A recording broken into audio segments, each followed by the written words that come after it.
For decades, the Brazilian state of Pará has been trapped in a cycle of political concentration where power rarely changes hands. This has limited social control and weakened the very mechanisms designed to keep our public institutions in check. This political environment, defined by prolonged one-party rule, has created a breeding ground for non-transparent governance, administrative stagnation, and a deep erosion of public trust. At the same time, Pará is facing the rapid advance of criminal factions. The Red Command, in particular, has started to directly interfere in daily life. We're talking about forced business closures, informal curfews, sabotage of power grids, and territorial expansion in both urban and riverside communities.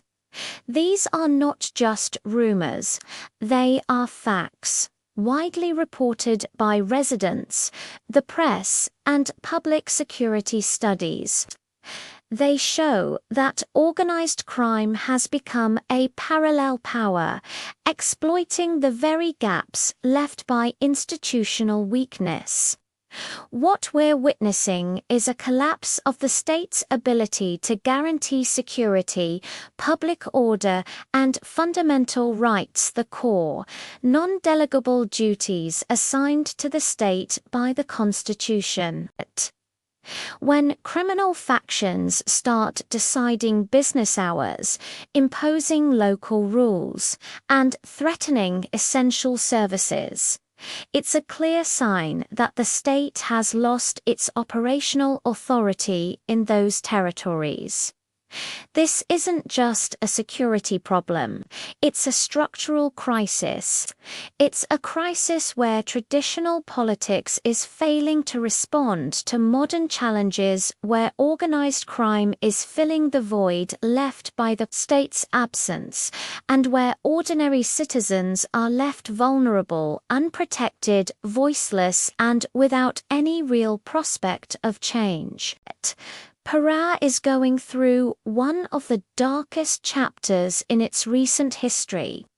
The political power held by the same group for decades has fostered an environment where the public machine has grown accustomed to impunity, a lack of transparency, and a disconnect from the population it's supposed to serve. The constant repetition of the same political project, election after election, has turned the state into a territory of institutional complacency, where criticism is dismissed and structural problems are simply swept under the rug.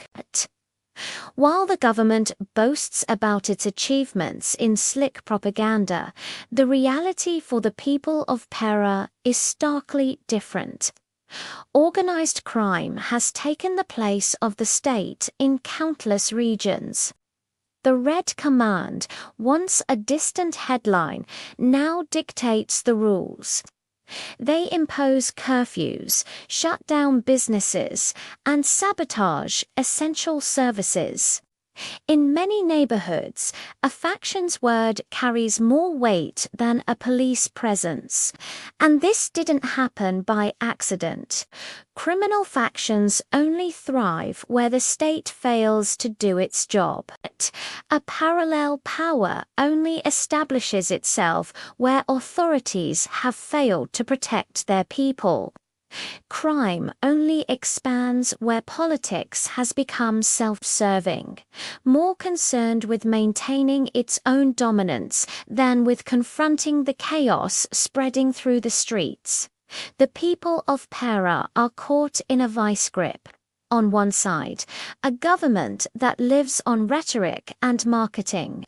On the other, an organized crime group that acts with brazen audacity.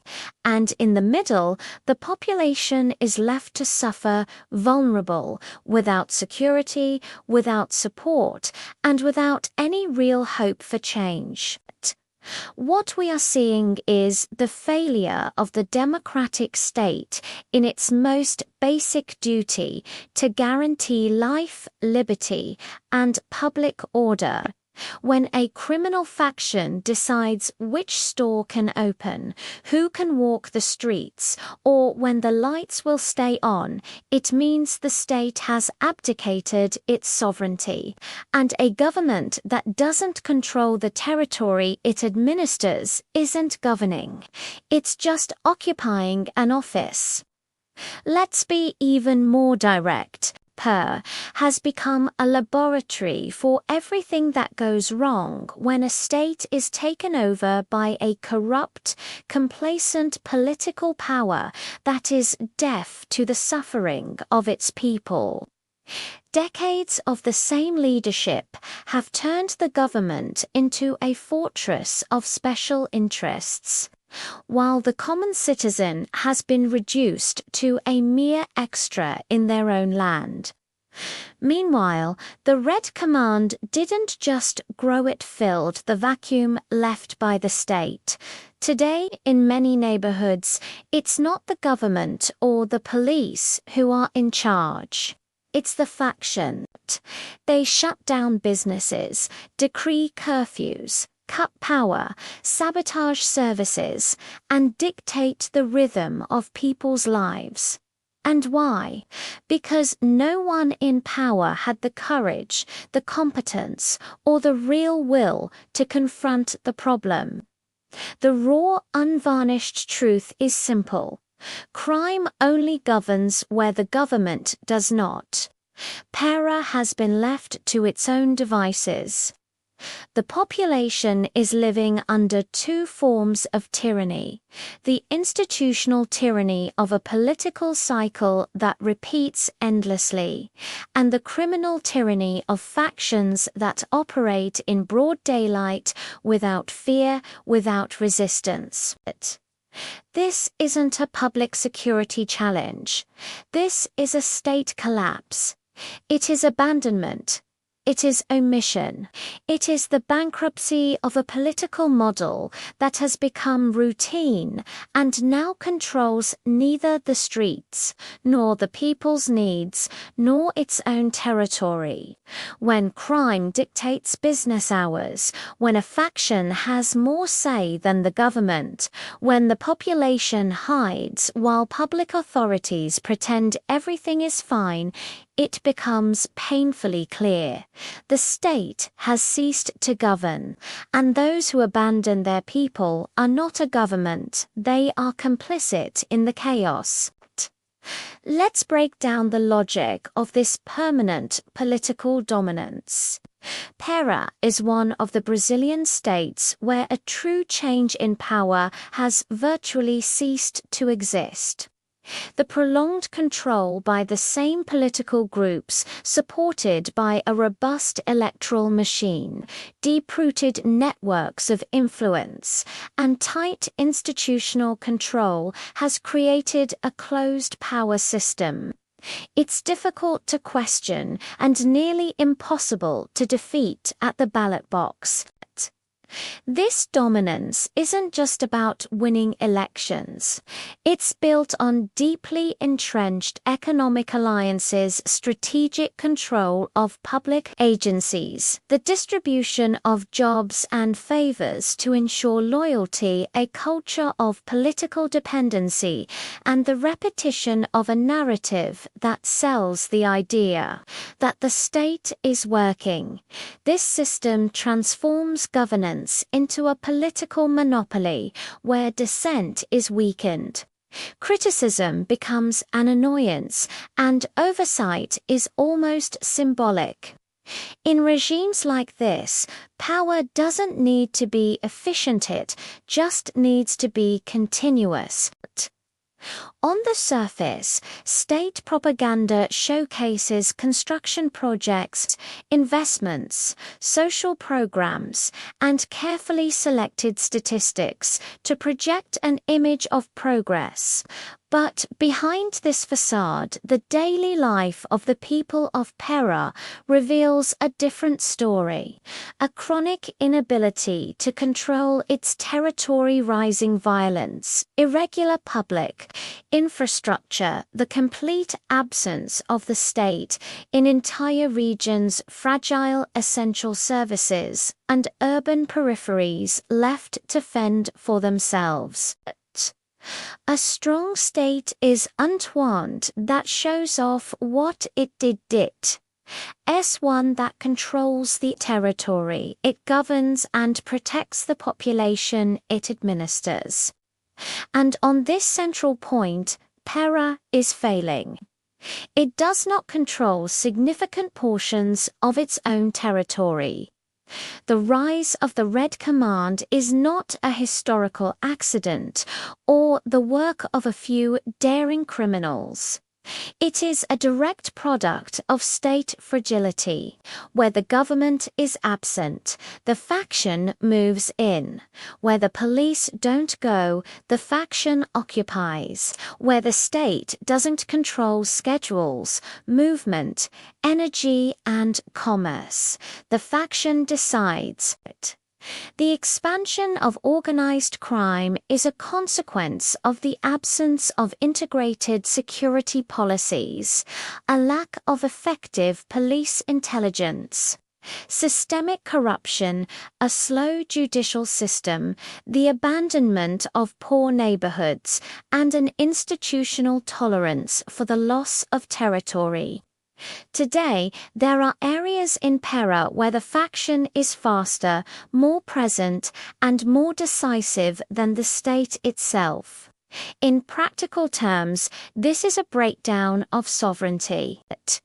When a criminal faction shuts down businesses, declares a curfew, sabotages electrical systems, controls entire neighborhoods, and dictates routines, we are no longer talking about crime.